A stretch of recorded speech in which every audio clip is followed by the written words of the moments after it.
அனைவருக்கும் வணக்கம். இந்த வீடியோல நம்ம பார்க்க போறது பெரிமெனோபாஸ். பெரிமெனோபாஸ்னா என்ன? பெண்களுக்கு மாதவிடாய் முடிவு காலத்துக்கு முற்பட்ட காலம் தான் பெரிமெனோபாஸ். இது குறைஞ்சது 40 வயசுல இருந்து 50 வயசு வரைக்குமே நம்ம எடுத்துக்கலாம். ஒவ்வொருத்தருடைய உடலை பொறுத்து இந்த மாதவிடாய் முடிவு காலமானது மாறுபடும்.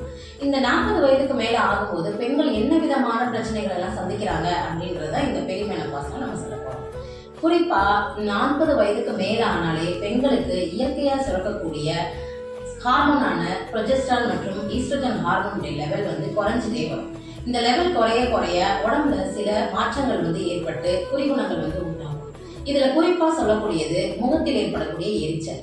சில பேருக்கு இது உடம்பு முழுவதுமே ஏற்படும். இதை ஹாட் ஃபிளாஷஸ் அப்படின்னு சொல்லுவோம். முகம், கழுத்து பகுதிகள், மார்பு பகுதிகள் மற்றும் உடல் முழுவதுமே எரிச்சல் ஏற்படுறது. இது போக நைட்டு தூக்கம் வராது. தூக்கம் இல்லாம நைட் ஸ்வெட்டிங் சொல்லக்கூடிய இரவு நேரத்துல வியர்வை உண்டாகிறது. காரணமே இல்லாம பெண்கள் சில பேருக்கு வெயிட் குறையும், சில பேருக்கு வெயிட் ரொம்ப அதிகமாகிறது.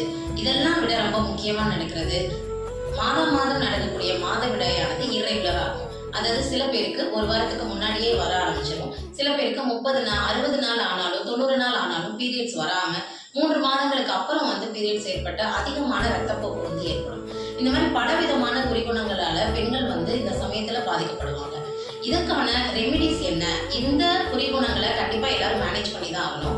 அப்ப அதை மேனேஜ் பண்ண என்னெல்லாம் பண்ணலாம் அப்படின்றது நம்ம ஃபிளாக்ஸீடுன்னு சொல்லக்கூடிய ஆலி விதை, கருப்பு எள்ளு, பூசணி வித்து, இந்த மூணையுமே நல்லா லேசா வறுத்து பவுடர் பண்ணி வச்சுட்டு டெய்லி ஒரு ஸ்பூன் எம்டி ஸ்டமக்ல சாப்பிட்டுட்டு வந்தீங்க அப்படின்னா இந்த குறிகுணங்களை ஈஸியா மேனேஜ் பண்ணலாம்.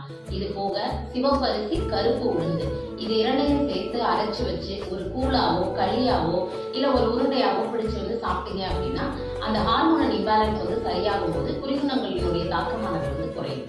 இது போக நமக்கு ஒரு ஃப்ரீயா மைண்ட் ரிலாக்ஸேஷன் பண்ணக்கூடிய பிராணாயாமம், யோகா, இந்த மாதிரி பிசிக்கல் ஆக்டிவிட்டீஸை இம்ப்ரூவ் பண்ணி மைண்டை ரிலாக்ஸா வச்சுக்கிட்டோம் அப்படின்னா இந்த பெரிமெனோபாஸ் பீரியடை நம்ம ஈஸியா ஹேண்டில் பண்ணலாம். இதை பத்தின மருத்துவ ஆலோசனைக்கோ இல்ல சந்தேகங்களுக்கோ கீழே கமெண்ட்ல கமெண்ட் பண்ணுங்க. வீடியோஸ் பிடிச்சிருந்தா வீடியோஸை சப்ஸ்கிரைப் பண்ணுங்க, லைக் பண்ணுங்க. தேங்க்யூ.